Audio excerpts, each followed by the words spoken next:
अब हम आपको ये बताएंगे कि एनफोर्समेंट डायरेक्टरेट ने ऐश्वर्या राय बच्चन से मनी लॉन्ड्रिंग के एक मामले में आज 6.5 घंटे तक पूछताछ क्यों की है। और जब ऐश्वर्या राय बच्चन ईडी के दफ्तर जाने के लिए आज शायद रास्ते में रही होंगी, उसी वक्त अमिताभ बच्चन ने भी एक ट्वीट किया जिसमें उन्होंने लिखा कि भरोसे के टूटने की गूंज जीवन भर सुनाई देती है। इसके अलावा आज जया बच्चन भी संसद में काफी खराब मूड में नजर आई। तो आज हम आपको बताएंगे कि बच्चन परिवार का भरोसा किसने तोड़ा है। आपकी स्क्रीन पर अमिताभ बच्चन का एक ट्वीट है, वो लिख रहे हैं, भरोसा एक ऐसी चीज है जिसके टूटने पर कोई आवाज तो नहीं आती, लेकिन उसकी गूंज जीवन भर सुनाई देती है। अब बड़ा सवाल यह है कि ऐश्वर्या राय बच्चन से अगर ईडी में पूछताछ हो रही है तो अमिताभ बच्चन के इस ट्वीट का क्या मतलब है, और क्या उन्होंने ये ट्वीट बहुत सहज स्वभाव से कर दिया जैसा कि वो हर रोज़ ट्वीट करते हैं, या इस ट्वीट का कोई मतलब है। ये एक ऐसा डायलॉग है जो शायद उन्होंने बोला है और वो जानते हैं कि इस डायलॉग का मतलब कौन समझेगा। लेकिन सबसे पहले आप ये तस्वीरें देख लीजिए। आज ऐश्वर्या राय बच्चन से ईडी के दफ्तर में 6.5 घंटे तक पूछताछ हुई है। अक्सर मनी लॉन्ड्रिंग के मामलों में इतनी देर तक तभी पूछताछ होती है जब जांच एजेंसी के पास कुछ ठोस सबूत हों, क्योंकि 6.5 घंटे काफी लंबा समय होता है। इसलिए इस पूछताछ ने आज बच्चन परिवार की चिंताओं को शायद कुछ बढ़ा दिया होगा। ऐश्वर्या राय बच्चन से यह पूछताछ पनामा पेपर्स लीक मामले में हुई है। इसलिए आपको पहले तो ये समझना होगा कि ये पनामा पेपर्स लीक किस चिड़िया का नाम है, ये पूरा मामला है क्या। तो पहले तो आप ये समझ लीजिए ये मामला क्या है। मध्य अमेरिका का एक देश है जिसका नाम है पनामा। आप नक्शे पर इस छोटे से देश को देख सकते हैं, बहुत छोटा देश है। और इस देश में एक लॉ फर्म है जिसका नाम है मोज़ैक फोंसेका।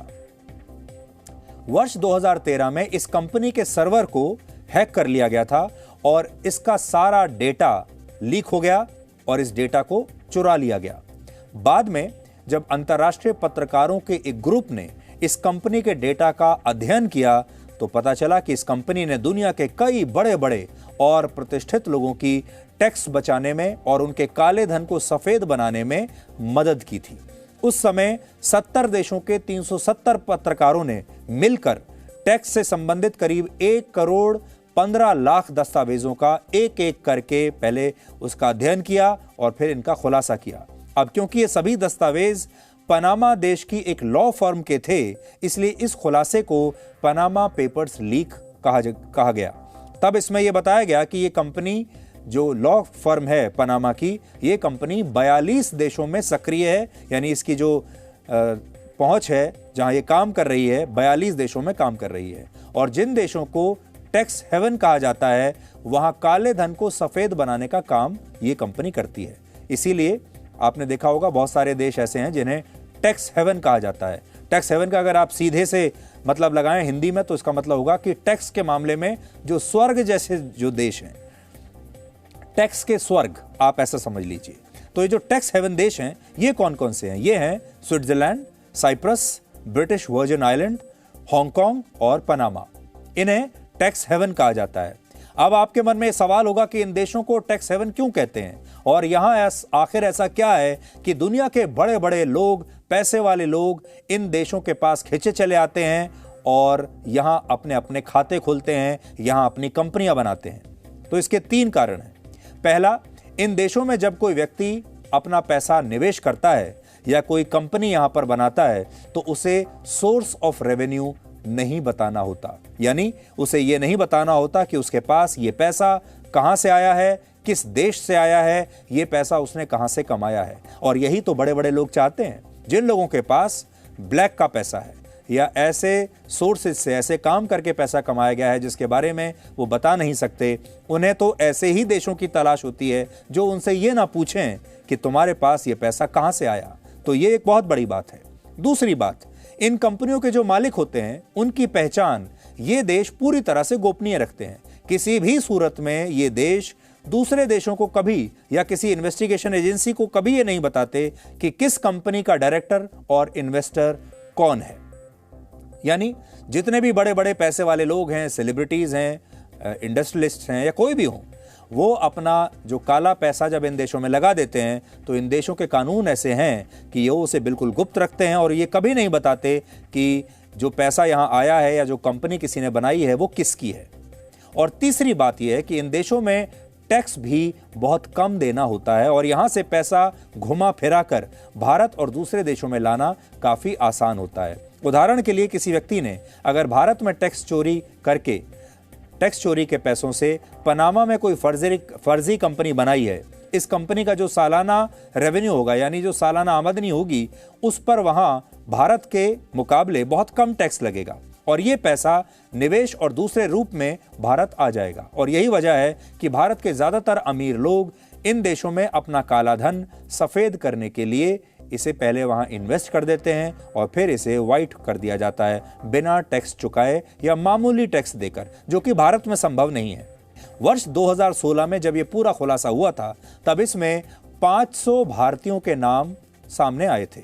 एक लंबी लिस्ट आई थी, वैसे तो दुनिया भर के लोग थे लेकिन उसमें 500 नाम ऐसे थे जो भारत से थे और इन 500 नामों में कई बड़े नेता थे, कुछ पूर्व मुख्यमंत्री थे, फिल्म इंडस्ट्री से जुड़े हुए लोगों का नाम भी इसमें सामने आया था और बच्चन परिवार भी इन्हीं में से एक है जिसका नाम इस लिस्ट में था। आरोप यह है कि अमिताभ बच्चन ने पनामा की इस लॉ फर्म के माध्यम से 4 कंपनियों का गठन किया और इन कंपनियों के डायरेक्टर वो स्वयं थे। इन्हीं में से 3 कंपनियां बहामास में रजिस्टर्ड थी, बहामास, और एक ब्रिटिश वर्जिन आइलैंड में स्थित थी। आरोप यह है कि ये चारों ही कंपनियां टैक्स बचाने के लिए वर्ष 1993 में बनाई गई थीं, जिनका बाजार मूल्य करोड़ों रुपए में बताया जाता है। आरोप यह भी है कि अमिताभ बच्चन जिन कंपनियों में डायरेक्टर के पद पर थे वो कंपनियां करोड़ों रुपए के शिप्स का कारोबार कर रही थी, लेकिन बाद में इसमें ऐश्वर्या राय बच्चन की एंट्री हुई, यानी इस कंपनी में ऐश्वर्या राय बच्चन भी आ गई।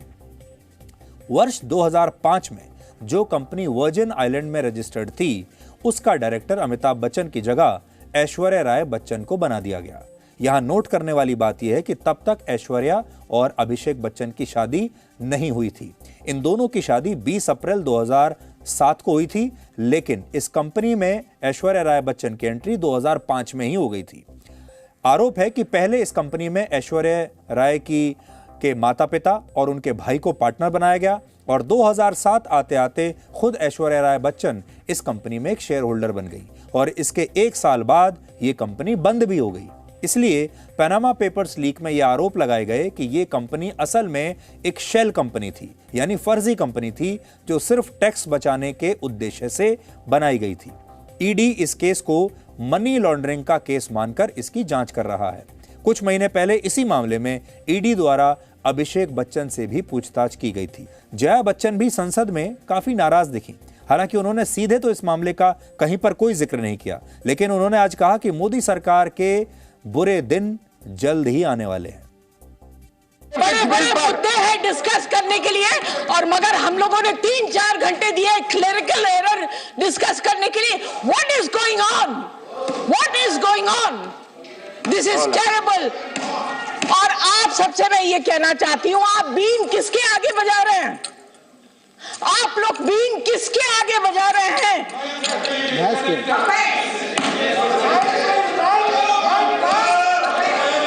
देखिए, आपके बुरे दिन बहुत जल्द आने वाले हैं।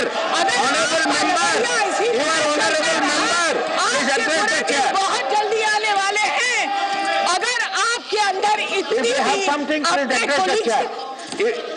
You don't have to reply to him. Sir बात भी ना करने आप एड्रेस कीजिए शेयर को। ना बैठे आप शेयर को चलाई छोड़ दीजिए हम लोगों का। आप लोग चलाइए। क्या बोल रहे हैं आप? मत What are you saying? Tell me what are you saying? Have the courage to stand up and speak and make such nasty remarks. I think you are not What are you interested. saying? I think you are not interested. I'm calling the next member. Presenting B News app, available on Google Play and App Store. Download it now.